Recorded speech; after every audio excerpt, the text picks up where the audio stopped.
Well, I'm delighted to be here with Representative Ro Khanna from the 17th Congressional District in California. He's a man that represents a very interesting piece of territory in our country because Silicon Valley, basically, so you've got Facebook and you have Google and Apple in your district. And I've been eager, Congressman, for a while to talk to you because I find your positions intriguing. You're a little hard to pin down, which I like, you know. And speaking from the standpoint of Catholic social teaching, you know, famously, Catholic social teaching corresponds to neither of our political parties. It's part of its genius, I think. You know, you can't say, oh, it's clearly Democratic, clearly Republican.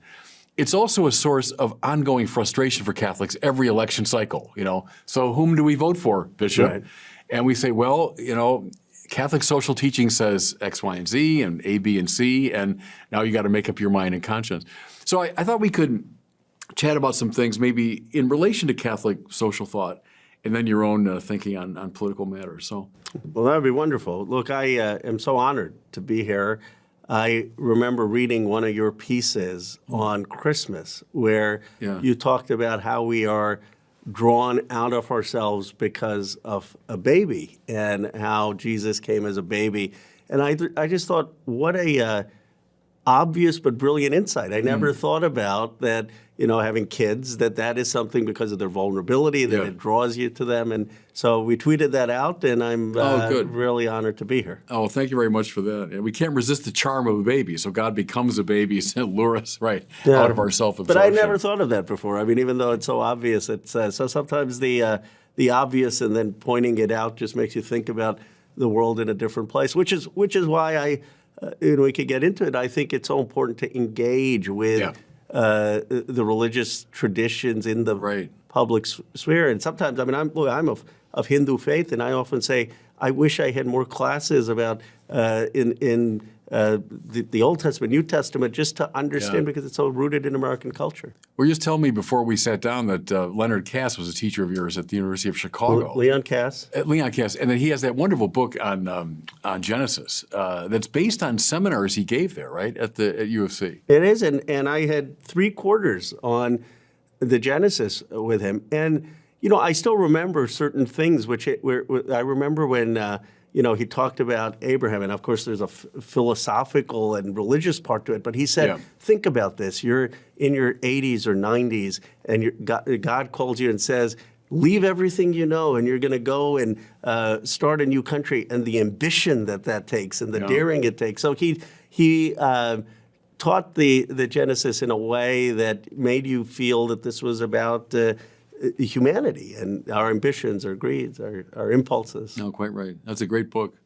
Hey, listen, you mentioned your Hindu and Indian background and the fascinating connection between your grandfather and Mohandas Gandhi. Yes. Tell me a little bit about that. So your grandfather actually worked with Gandhi, went to prison, right? He went to prison because of his support for Gandhi. He was younger. He worked with someone called Lala Lajpat Rai, who was part of the Indian freedom movement, but then he went to jail alongside Gandhi in 1942 to 1946 as part of the Indian independence movement. And of course, Gandhi, as you know, famously came up with this idea of satyagraha, which is active resistance, but that's nonviolent, and was heavily influenced by the Gita, but also by the Sermon on the Mount, by Tolstoy.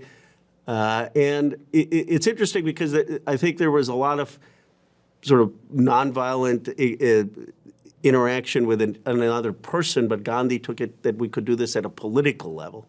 Right. And I find Gandhi intriguing for so many reasons. And one is what you just referenced, that he comes as a young law student to London, late 19th century, and he's a very shy figure. But eventually he meets a group of Christians who encourage him to read the Bible. Right. And like a lot of first-time Bible readers, he found the Old Testament kind of puzzling.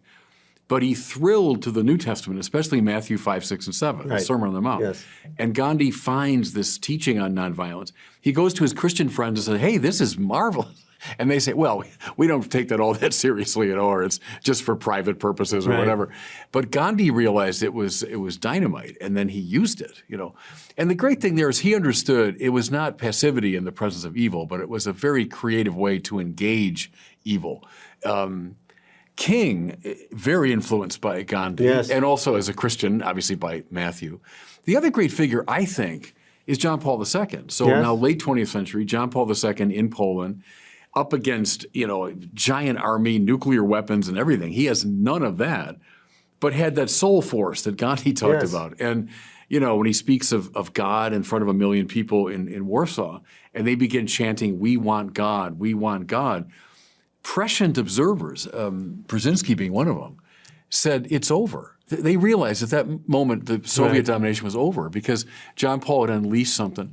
So talk about that a little bit. What's still the power of someone like Gandhi? You sit on the Armed Services Committee, right? So you're not obviously an advocate of doctrinaire nonviolence, but yet what are we still able to learn from Gandhi and King, John Paul II today? Well, they represent, in my view, the highest calling of humanity. So for Gandhi, there was this sense that, okay, if you're faced with evil, and the British Empire at the time was far stronger militarily, that you overcome it with goodness, and that you overcome it not because of weakness. I mean, it was strength, but that force ultimately melts hearts, changes minds.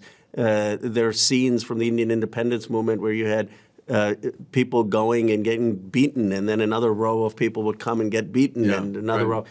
And I think it just inspires us for what's the best, the most divine part of human existence. Now, that doesn't mean that as a nation, if you face terrorism, that we're going to with Hamas perpetrators do that. I mean, obviously there's, in my view, a need for force and just force, but in our interactions on a daily basis and in what we can aspire to as humanity, it seems to be the North Star. You mentioned at least indirectly, the just war tradition within Christianity. So in the very earliest centuries, you have a lot of the church fathers would advocate practically a nonviolent stance. They would say Christians can't participate in the army and so on. It's Augustine in the 4th and in the 5th century who articulates the just war tradition. It's completely misconstrued if you see it as some kind of a warmongering move or an encouragement to war. Just the contrary. Augustine accepted what he called the metaphysics of peace, but he felt that within a fallen, conflictual world, sometimes all you can do to battle gross injustice is to resort to warfare. But he set these, very stringent limits to it. If you apply the Catholic just war criteria, it seems to me, it's hard to find a just war. That's to say, both, justifying going to war, but also the waging of the war. I'm curious about how many people in Congress would know that tradition, would apply that tradition when looking at issues of war and peace. The just war tradition. I'm just curious. I think there are people who would know it, not obviously to your depth, but would understand that that there are deep ethical principles involved, that we shouldn't just be rushing to war. There's probably been a reflection now, actually, in both parties, that over the last 20 years, the United States has gotten into wars without full deliberation, and that there should be more restraint and more thought in how we conduct war and what the human toll is. I mean, I do think on matters of war and peace, people really struggle with it, even if they don't know the tradition. I mean, members do understand the gravity of it. I mean, we're struggling with it today in what's going on in the Middle East and in Ukraine. Right, because proportionality, discrimination are two key elements when it comes to the waging of war. There's got to be a proportionate response, but also a discriminate one. We make every effort to discriminate between combatants and non-combatants. And one of the criteria on the way to war is last resort. I've always been struck by that we've exhausted every other means before we get there. And so the social teaching tradition of the church keeps us from rushing into, armed conflict. But anyway, I think it's very important that we keep those criteria in mind as we think through, those issues. And I think this is one of the important reasons that we need faith informing politics, right? Because otherwise, someone hits you, someone strikes you, the human response is you want to strike them back. And what faith at its best does is makes us pause and think and say, well, what is the ideal way to live? And that doesn't mean we can always live the ideal way in a, as you put it, fallen world, but certainly it should help shape the action and give us pause, at least give us some sense of deliberation. Gandhi, King, John Paul II all knew that it was a provocation, real nonviolence, not passivity, but a real provocation, revealing the wickedness of someone to himself, that he might see mirrored back. Right. This is what I'm doing. There's a famous story of John Paul in Poland when General Jaruzelski, who was in charge of Poland at the time, greeted the Pope at the airport, and he had his notes for a little speech, and he stood there and he was trembling because he realized the power of this man, And they say John Paul listened to him very politely and then commenced his own speech. But before he did, he took his papers and he held them out like this, saying, I'm not afraid of you.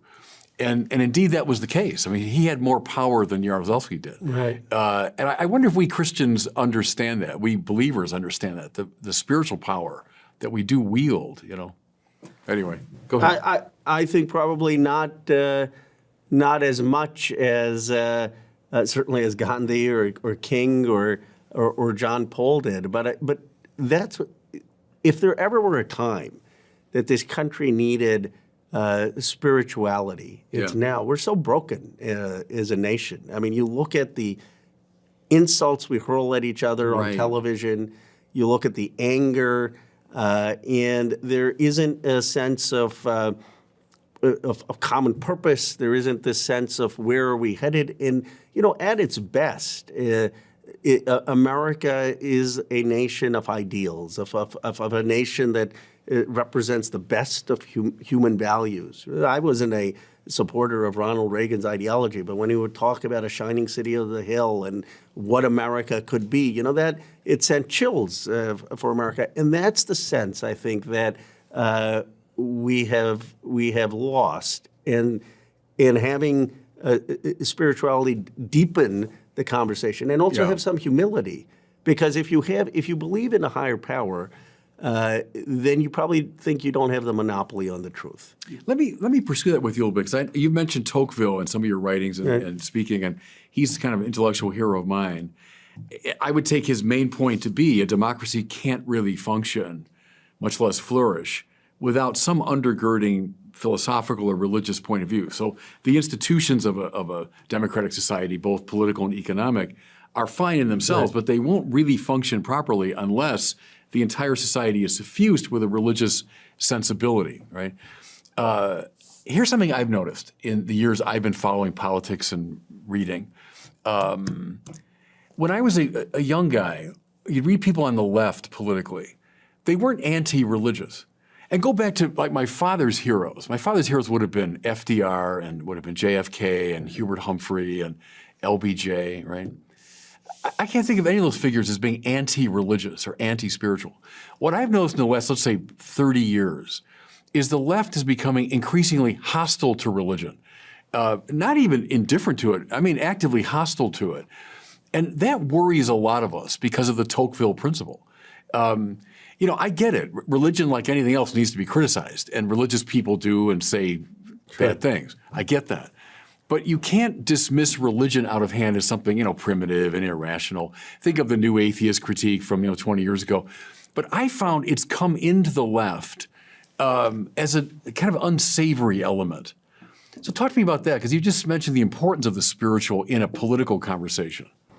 Well, I think it also is important to move people, right? I mean, it's not accidental that King's language is Christian in so many ways. I mean, he says we don't want a thing-oriented society, a people-oriented society. It's not accidental that Gandhi appeals not just to the Bible, but to the Gita and to Hindu faith and to Islamic faith, and because people ultimately aren't just material things. We have higher aspirations, and to touch that, whether it's a sense of patriotism or even higher, a sense of what your obligations are to something beyond just your human existence, is deeply what moves people. So to say that, okay, we're not going to have that conversation impoverishes our ability to have a politics. Now, it comes from this fear that we want to have pluralism in this country, and so I think that the fear was, okay, are we just going to have one faith? But I think America has always, in my view, been a nation of many faiths, and you can celebrate that. And we can create space for that. So, I'll give you a very go ahead. childhood story. When we were moving into to Amsterdam Avenue in Holland, which was one of the neighborhoods. I was born in Philadelphia. We were moving there. There was a bit of chatter in the street in Bucks County, like the Khannas are moving in. And we figured out, well, what was going on? And someone said, well, on Christmas Eve, we put candles out, and now are we going to have a house that doesn't have the candle lights out? So my parents kind of laughed, and they said, of course we're going to put the candle lights out. We grew up celebrating Christmas doesn't diminish our own faith tradition, and we did that, and we celebrated, and people on the street celebrated Diwali and were curious. And I think that there has, in my view, having a robust engagement with people's faith is a better way than telling people don't have faith in the public square. Right. And is it possible to have a religious argument in public? And I use that word argument on purpose because I've been saying for years, it looks for a lot of people like there are two options. Either there's just interreligious violence or there's total privatization. Just don't talk about religion. And I would say, no, there's a middle ground, which is robust religious argument that can come out into the public space, not violent, but intellectually engaged. Why couldn't a Hindu and a Christian and a Jew really talk about, and without abandoning their own traditions, but talk out of those traditions and try to find some common ground? My second observation there is in the Catholic tradition, we talk about the natural law tradition. Right. So you might say underneath, most of the great spiritual traditions is a deep moral sensibility, and that we can find a common ground. Someone like John Courtney Murray in our tradition argued out of that perspective, and that we abandon that at our peril. And then it moves into just a complete either indifferentism or just squabbling in the public square. So, is there a moral consensus that our country can find, call it the natural law consensus, or some fundamental moral sensibility, or are we stuck with endless squabbling at that level? So I think there's two things. Obviously there was a sense, in my view, first that that the state would have an ability to define the common good, and liberalism emerged saying, well, we've had all these wars, we can't agree on this common good, we can't agree whether it's a Protestant, Catholic, Hindu common good.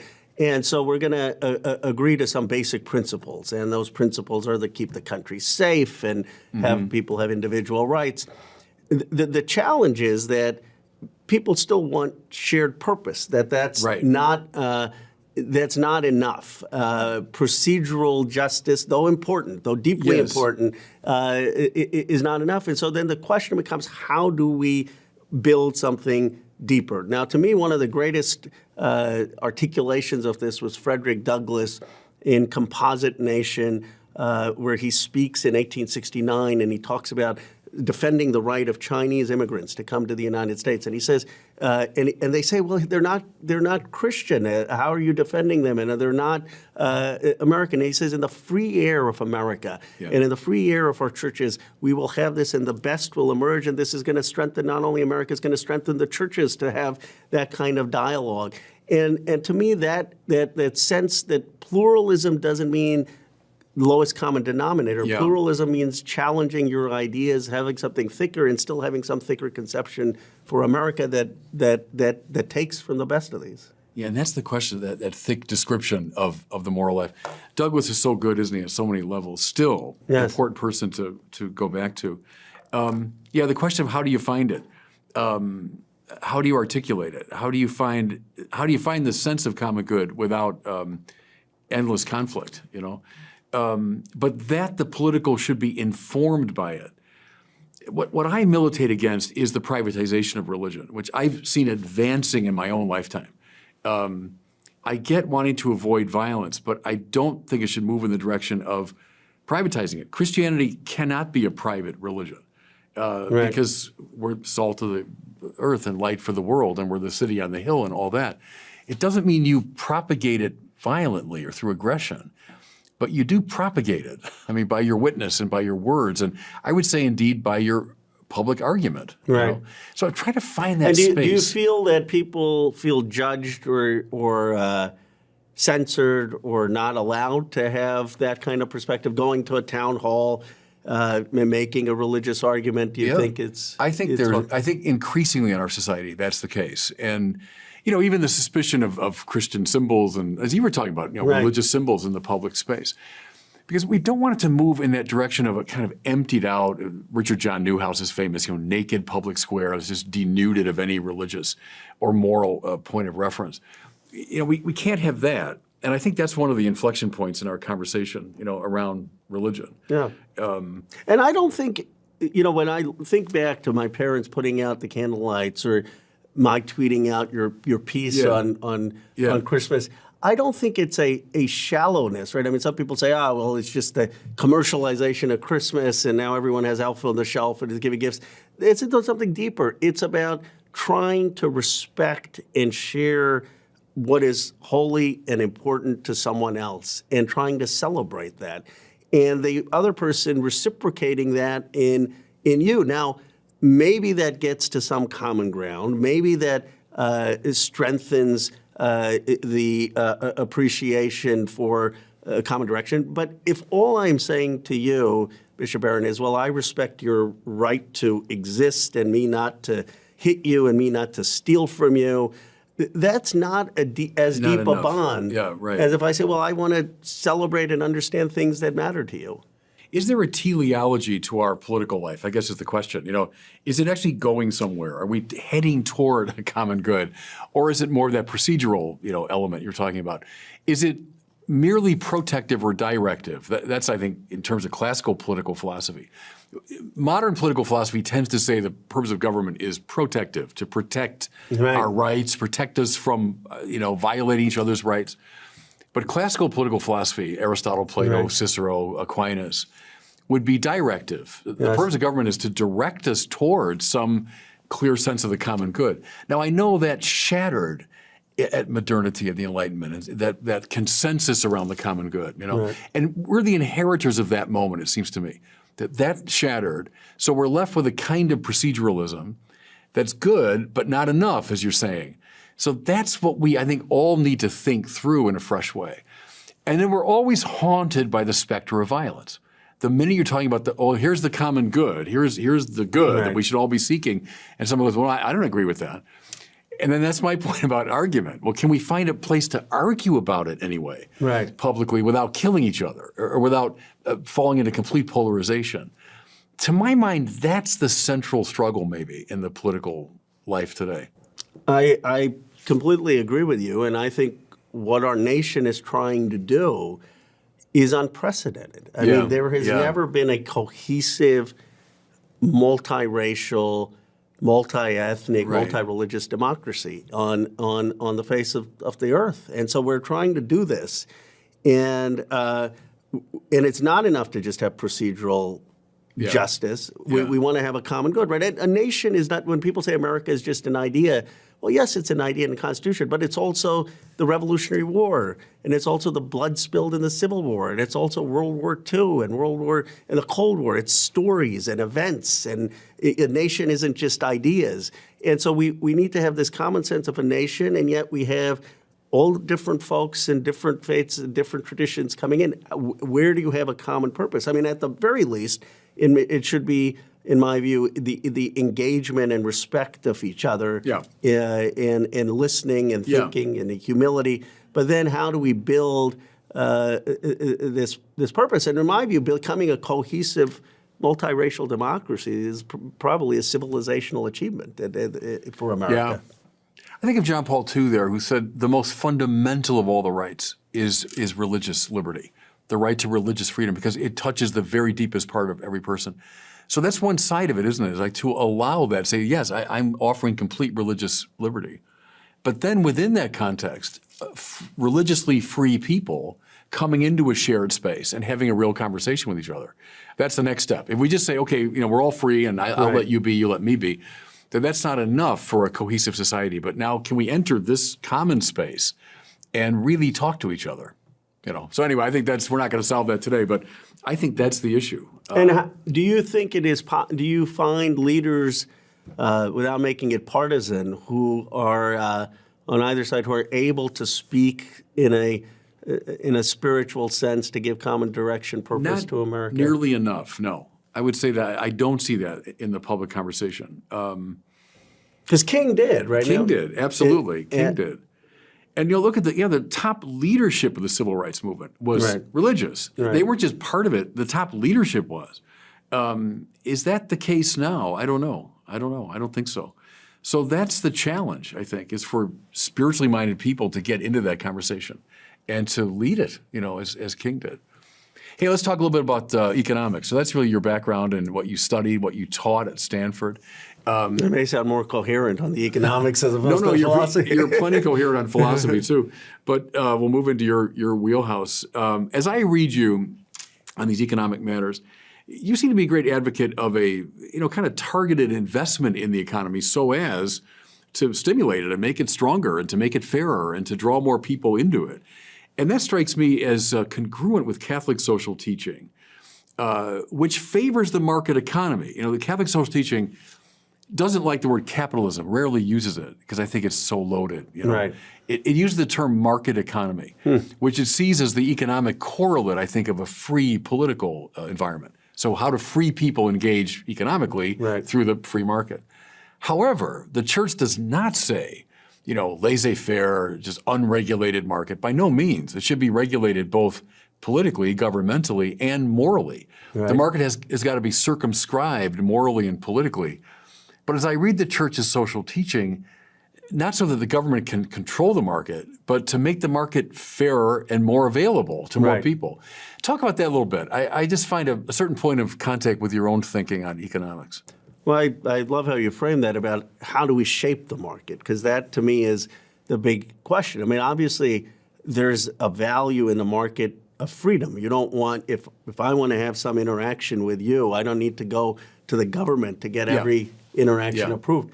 But what has happened is, what if you have a society which is just transacting, and it so happens that in my district, you now have $10 trillion of value. And by the way, all this capital is going to China because they have the lowest wage labor there. And places like Johnstown, Pennsylvania, and Ashtabula and Downriver, Michigan are just hollowed out. Right. And you have no ability for those folks to engage in that transaction. And so to me, the market has to care about community, has to care about place. There has to be some understanding that you can't just have the concentration of opportunity. You can't just have capital, especially globally, go to the cheapest labor. There have to be certain standards, and there has to be certain economic opportunity for people who want to live in the place that they call home. They may want to, we just think people are actors in a market. And so you're saying to someone, okay, go get retrained, go move. Well, what about their home church? I want to stay here. What about their family? What about their community? Why are those not also important values? And I think this has been another source of the polarization in our country. One is the challenge of figuring out a common good, but the other is that some people have a much better chance of economic opportunity than others, and depending on where you were born.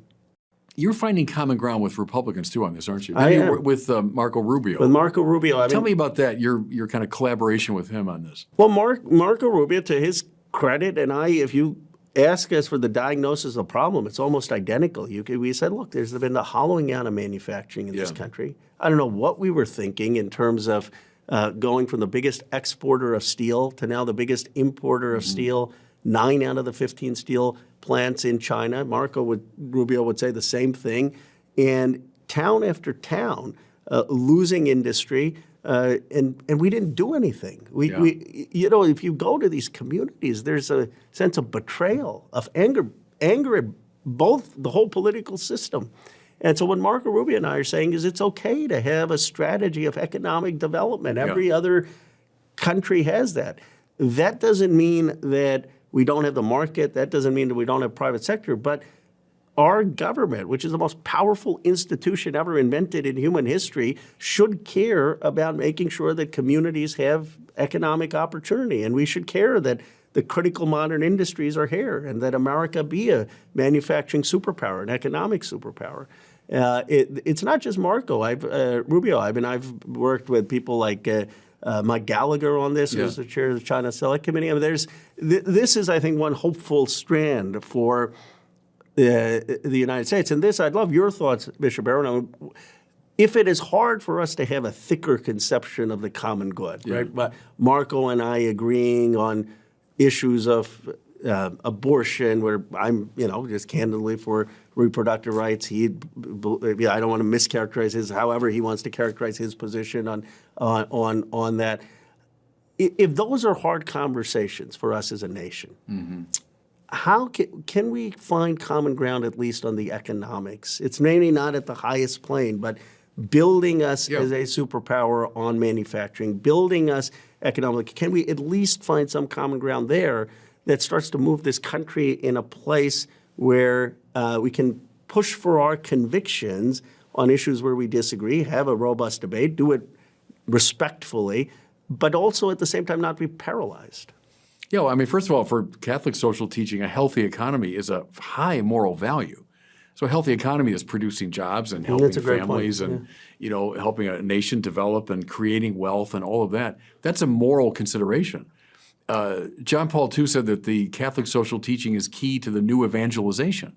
So if you want to evangelize, one way to do that is to make a moral commitment to improving the economy. So no, I think I'd be with you there. And hasn't Marco Rubio called his position a common good conservatism? Right? He has. So a conservatism, but it's not a libertarianism or not a, kind of just free market anything goesism, but rather one that's directed toward the common good. And you sound in some ways like Ronald Reagan. I hope you don't see that as an insult, but I mean, Reagan, who certainly would have favored, keeping business here and making it stronger. And he did simply, with Semitech, with the semiconductor industry. Right. And obviously, I have ideological differences with him, but I'll tell you the one thing that Ronald Reagan had. When he gave the speech that if you go to Japan, you as an immigrant, you can't be Japanese, and if you go to France, you can't be French. My parents came here as immigrants. I was born here in Philadelphia in 1976.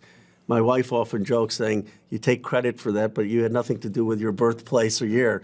But, a bicentennial baby, born in Bucks County, and at the age of 40, a grandson of someone who was a freedom fighter in Indian colonialism, a son of Indian immigrants, is elected to represent the economically most powerful place in the world in terms of wealth. That's us at our best. That's America. That's America at the best. That wouldn't happen in Germany. That wouldn't happen in France. That wouldn't happen in other places. And so what we need, whether it's an Obama in this way or a Reagan, we need people, again, to believe in the aspirational story of America. This is the greatest nation ever conceived. And some things, the thing that bothers me the most about our moment is the sense of losing that. We're losing that sense of how special this place is, how much sacrifice has gone into where we are. Yeah. Hey, can I ask you something with the American ideals in mind?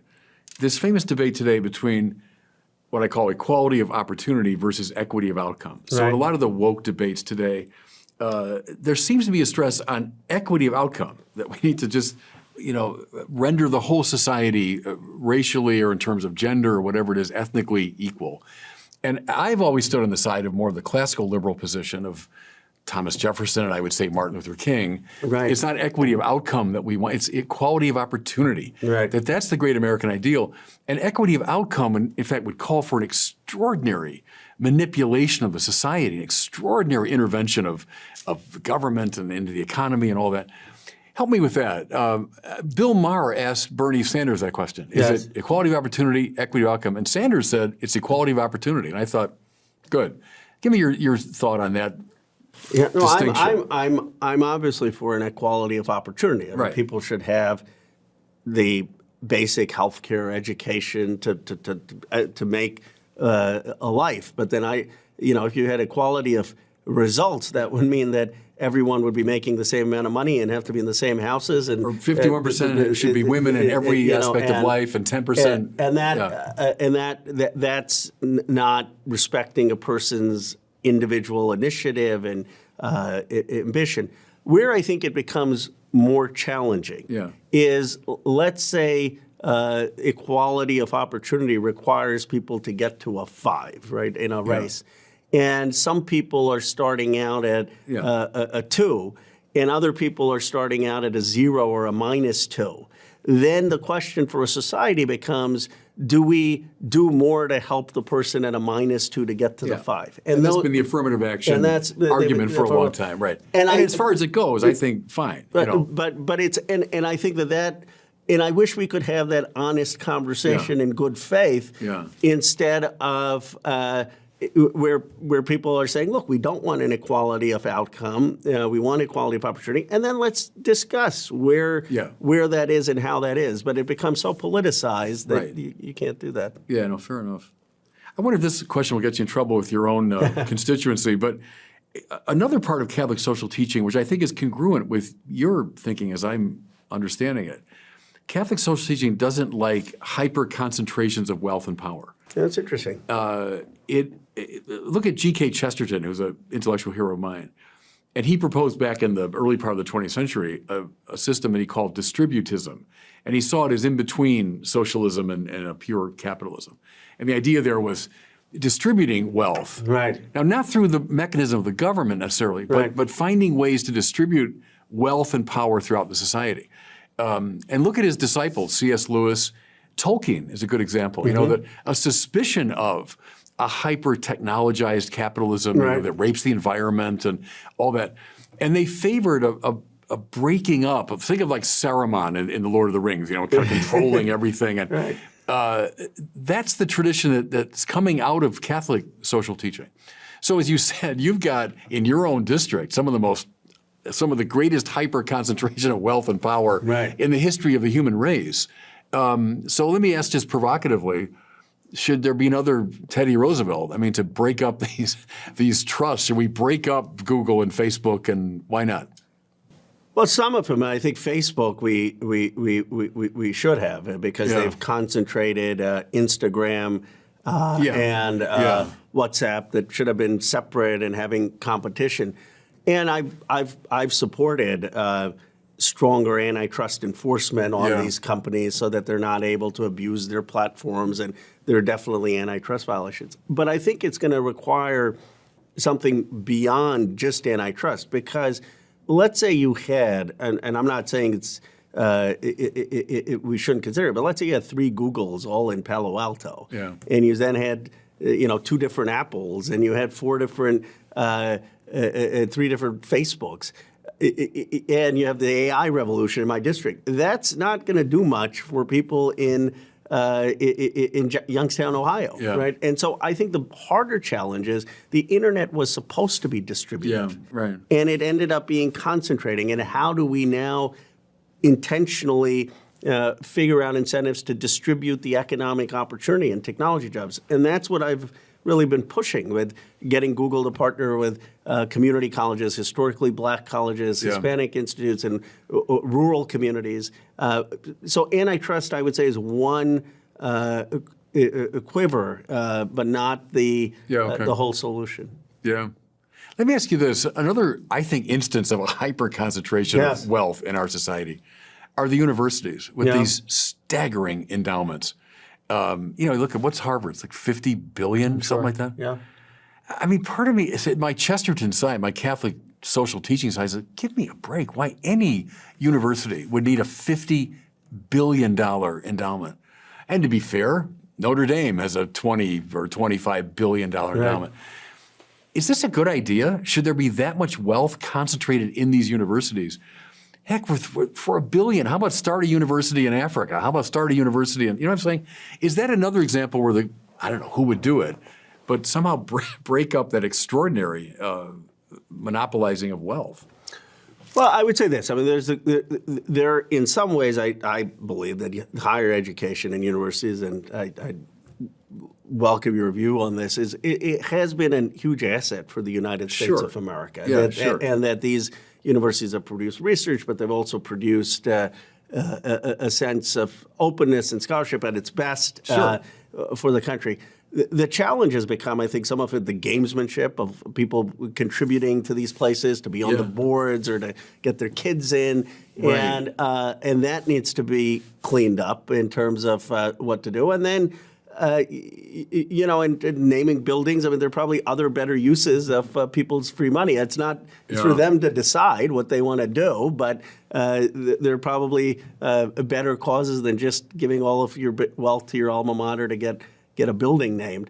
I'm reluctant to go after universities because I will say this. I think that there has been an anti-intellectualism at the basis of some of the critiques of higher education, in my view. I mean, look, I think the country did a terrible disservice to people who didn't go to college and hollowed out the manufacturing, hollowed out the middle class. But the flip of that shouldn't be, okay, we don't need PhDs, we don't need graduate students, we don't need college degrees. I think there's got to be a balance. Thomas Piketty is, I don't agree with all his conclusions, but he has this great research that in the 1950s, almost 80% of Americans were going to high school, compared to 30% in Europe. It gave us this huge advantage. And so I do want us to still invest in education in all forms. Yeah, no, I agree with that, of course. But something I found encouraging, actually, in my experience in recent years, the number of kids who are saying to me, "Oh, no, I'm not going to college. I want to become a plumber. Right. I want to become an auto mechanic." Which is I'm fantastic. like, yeah, and I say, terrific. A, you'll make a lot of money. Yes. I'll tell them. And B, I mean, maybe not everybody is suited for university studies. My parents' generation, rare was the person that went to college. Neither of my parents went to college. And But I do think this gets to some of the elitism, right? Just because you Right. went to college doesn't make you smarter or Right. better or Right. a better citizen or morally superior to someone who didn't. And there is this kind of snobbery of the college educated that I think is not called for. I mean, a person who doesn't go to college can have a great life, can have incredible opinions and thoughts, and should be given as much credence in their opinions as especially when it comes to democratic matters, as someone who's a PhD. I think of it like a Tolkien again, with the hobbits staying close to home and making their own tools and doing their Right. own work. And that was, now it's romanticized, obviously, Right. but that was an ideal that they were embracing against a sort of elitism, I think. Hey, let me ask you a couple of particular issues that were really big when I was in California. I was out there for 6 years. I lived in Santa Barbara. I was auxiliary bishop for Los Angeles, so I saw that came in to your know background, yeah. Southern California. The homeless issue got demonstrably, visibly worse in the 6 years I was there. Right. It was bad enough when I arrived in LA. It was much worse when I left. Yeah.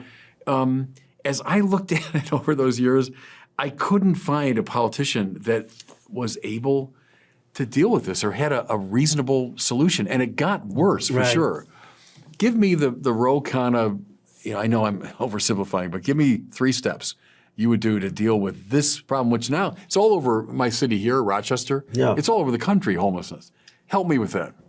It's a huge challenge in California. First, you have to acknowledge that. Right. And partly it comes also where you have high wealth concentration, because when you have a lot of wealth production, people bid on the housing prices go up, it makes it harder for people to afford rent. So if you look statistically around the country, places which have high wealth generation and disparity end up often having significant housing problems. So what are 3 things? One, California didn't build enough housing. We were just too restrictive in some of the zoning, and that was a big mistake. Don't copy California's build housing policy. We should be building a lot more housing, not just affordable housing, but housing in general. The second thing is make sure you're intervening before someone is evicted in terms of providing assistance. People say folks have an addiction problem, mental health problems. There are a lot of people who have addiction problems and mental health problems who are housed, and that's much better than before they get evicted. And so I would have a program of aggressively monitoring people who are on their feet and making sure before they get evicted they have some assistance. And then the third point would be really having more mental health and wellness and counseling in communities. And of course, gets back to Tocqueville, right? I mean, one of the reasons Tocqueville said you needed religious institutions. He said in a place where you have freedom could go to licentiousness. We may not have any order, and we need family and community and religion to give our life some social purpose, so it's not just our own whims.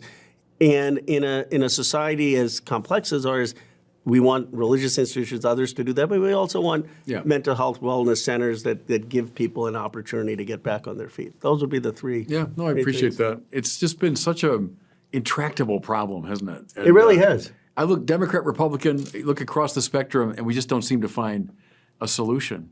Speaking of which, the other issue that it certainly preoccupies the bishops of our country, since I became a bishop 8 years ago, we talk about it every single meeting, and that's immigration. Yes. When I was in California, obviously it was front and center issue, but it's all over our country. Everyone says it's like a cliche, almost a broken system. And I think that's true. Catholic social teaching, and this is a very important part of it, it says yes to a nation's right to define and defend its borders, right. and not just for xenophobic or jingoistic reasons. There are good moral reasons for that. Right. To maintain if an economy can't handle this huge influx of people or whatever it is. There are good moral reasons. And to be honest with you, I think sometimes as a church we're not as good at articulating that there's a moral reason why a nation can defend its borders. Okay, that's one feature of it. The other, of course, born of Jesus and the New Testament and the prophets, is a great openness to the poor and to the marginalized and those who are threatened in their home country and all of that. By a deep instinct, we say, yes. And then as Americans, Statue of Liberty, the huddled masses. I mean, so there's all these instincts in us, both American and Catholic, that say yes, with the caution of defending borders. Okay, that seems to me at the principle level where we are. And I agree with that framework. I think you would get 90% of Congress agreeing so with what how you've come we can't articulated? solve it? That's what frustrates a lot of us is, all right, I think we all kind of agree on those great principles. What's the main problem? Why can't we solve this? I think the challenge has become it's so politicized. I mean, there's a sense, I think, from some, and I don't want to be unfair about it, but there is a sense for some that they maybe on our side that we're not doing enough to protect the border. Like we, in my view, should be funding border agents. We should be funding immigration judges. We should be funding technology. We should clearly say a nation needs safe and secure borders, and there's and not be demonizing the border patrol or not funding it. On the other hand, there also needs to be a recognition that that immigration is still enriching to the United States, and and there's got to be a pathway for people to come here. If there was a more orderly process, if you didn't have these awful scenes at the border where people are being raped and where people to get to the border and where they're being harassed, and it's this terrible, terrible journey. And if you didn't have the concentration of migrants in cities where they're not being able to work and where they're becoming a drain, I think that a lot of the immigrants have integrated into the country. And so the question is, how do we have an orderly asylum process? How do we have an orderly process to come into the United States in a way that respects the rule of law? And it's politically charged. But we can't find majorities in both houses that would agree with what you just said. It seems puzzling to me that we're not able to, over many, many years now, it's been years of trying to adjudicate this thing. And I don't know. What you're saying makes perfect sense to me. It's not going to happen in the 2024 election because we're so divided as a country. And then there's a deeper issue of what's going on in this country, and that gets back to the point that we're trying to do something unprecedented. We're trying to become this multiracial, cohesive, multiracial democracy. And so people say, okay, it's fine if they play cricket in Rose District. Let's just make sure baseball remains the national pastime. And this is a real conversation that we need to have in this country, is how do we embrace the new without discarding the old, the tradition? Where is that balance? And so much of our fight is the inability to see that nuance, that there are certain traditions of this country that we should embrace and that we make room for the new without just jettisoning the old. But it seems to me that the immigration debate is caught up on that, with some people saying change is happening too fast versus others saying, no, we're still going to be this great melting pot of America. Yeah, no, that's helpful. We're coming toward the end of our time. You knew I'd eventually get to this point where probably you and I have greatest disagreement, and that's around the abortion question. And I want your advice on this too. Yeah. And the advice, because we have difference. I am, just because so your viewers know, candidly, I mean, I've been 100% supportive of reproductive rights, and we'll talk about it in more detail. But how can we have a conversation in this country where we disagree on issues on abortion, or if there are issues of gay marriage or other things? How do we find, if there is any possibility of a way to talk to each other? Well, I think two things. First of all, the appeal to natural law that we talked about earlier. There's some kind of fundamental moral consensus around these ethical questions. I think if we can stand together in those, that would be at least a starting point. The other one, to be frank with you, to my mind, the Democratic position on that has become so extreme that it's precluding real conversation. It's become such an extreme position. Let me tell you, put it in a little context. I'm from Chicago. I'm a Catholic, right? My dad, Irish Catholic from Chicago. That meant ipso facto Democrat. If you're a Chicago Catholic, you're a Democrat. In fact, my father was involved in Democratic politics. His family was very involved in Chicago politics. When I went to the seminary, so back in the early 80s, 95% of us, so these, serious Catholic young people, 95% of us would have said we're Democrats, right? When I started teaching at the seminary 20-some years later, 95% would have said we're Republicans. It's one reason for that, I would say, above all, and it was Roe v. Wade, it was abortion. And as I've watched it over the years, I'm old enough to remember, as a little kid, Ted Kennedy was pro-life, Jesse Jackson was pro-life. And they were pro-life, it seems to me, on very democratic grounds. They mean, hey, we're the party of the little guy, we're the party that defends, the poor and those that have no voice. And so I watched that, and then I watched, by a steady process, abortion being accepted almost as an absolute. I remember vividly Mario Cuomo, 1984, right, at Notre Dame. I was in my mid-20s then. And the anguished Mario Cuomo, I'm a Catholic, and so of course I'm against abortion, but yet with, reluctance, but accepting the exigency of it politically, I will support it, but, I'm a tortured soul, right? And I'm privately against it, but publicly for it. And of course, that was picked up by Democrats, Catholic Democrats, for the next 2 generations. But what I find intriguing is the declension from anguished Mario to exultant, Andrew.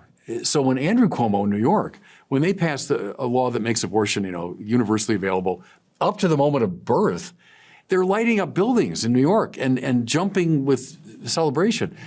For a lot of Catholics, it was like, come on. I might give a certain benefit of the doubt to anguished Mario, but exultant Andrew, it seemed like it had gone to such an extreme position that it's all on one side, and that it's precluding the possibility for real conversation.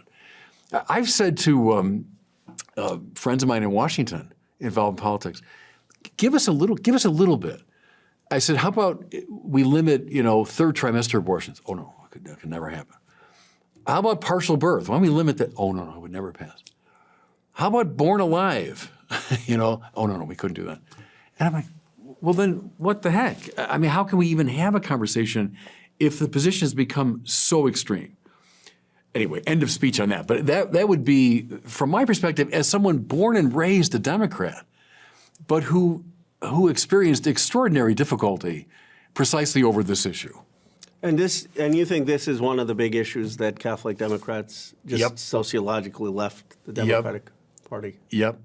Oh, I do. Look at who was the last pro-life Democrat? Dan Lipinski, whom I knew in Chicago. hounded out of office. What about, I mean, I know you may push back on this, but the framework at least in my state in California is that you can have an abortion up till viability, and then after that, it's an exception for the health of the mother in that circumstance, which is very, very rare. I mean, it's not a common thing that people are doing. And now my view is that decision should be for the woman and her doctor in getting that health care.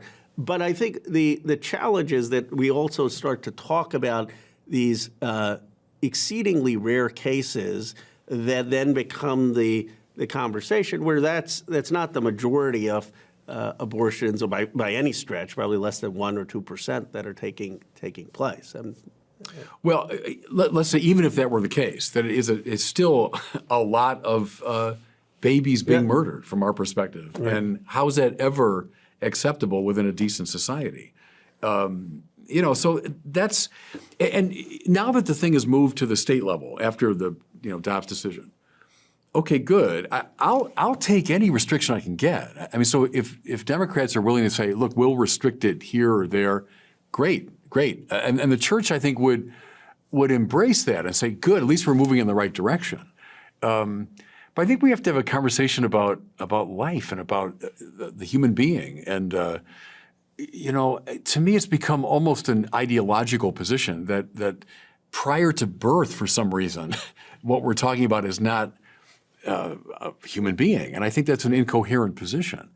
I remember Hillary Clinton, it must have been 2016, and was asked about that. The baby about to be born has no constitutional rights. And she said, yes, that's the law of our country. And I remember thinking, okay, then something has deeply gone wrong with the laws of our country. So I would say I'm speaking for a lot of Catholics there who would, by instinct, like an awful lot of things within, the more liberal or democratic framework. But we balk at this, And it's hard if there is just fundamental difference, though not judging someone's view. You think it is hard to build consensus on other areas. I mean, this is such it's hard. You can, and indeed, I think our conversation might represent that. Even that we can find a lot of points of contact, but it's a big issue. Yes. No, of course. The bishops have called it the preeminent issue for two reasons. One is it's a direct attack on life, and secondly, the sheer numbers involved of roughly 1 million abortions a year. And we just think that's a staggering outrage morally. So for that reason, the bishops have said it's the preeminent issue, not the only one. And we take very seriously all these things we've talked about. And I think with Democrats, we can find a lot of common ground. As I say, most of us, when I was young, most of us were Democrats. And this has been, a very tough pill to swallow, Well, it's a challenge for the country, because obviously this is I disagree with people on the other side, but I don't claim to know metaphysical questions. I mean, these are deep questions that that I respect people who have a difference. I have a clear sense that for me, these things should be the decision between a woman and health care, and that's and the law requires health considerations after viability. But I'm not saying that this can bridge a divide, and I don't want to diminish the moral sentiment or moral intensity on the other side. But I think that there is such a moral conviction on both sides on this, that the question becomes, one, can we have this conversation? But it also becomes, how do we at least respect where people are coming from? Which means in a simple way to say that if someone disagrees with me, I won't label them a sexist, and if someone and they shouldn't label me a baby killer. I mean, how do we have conversations with each other? No, quite right. That still allow us to have a common American identity and build for that, because it's harder for me to see a path to consensus over the next 10 years on that than it is to see we want to become a manufacturing superpower. We don't want China to lead. We want to make sure we have jobs and economic opportunity everywhere.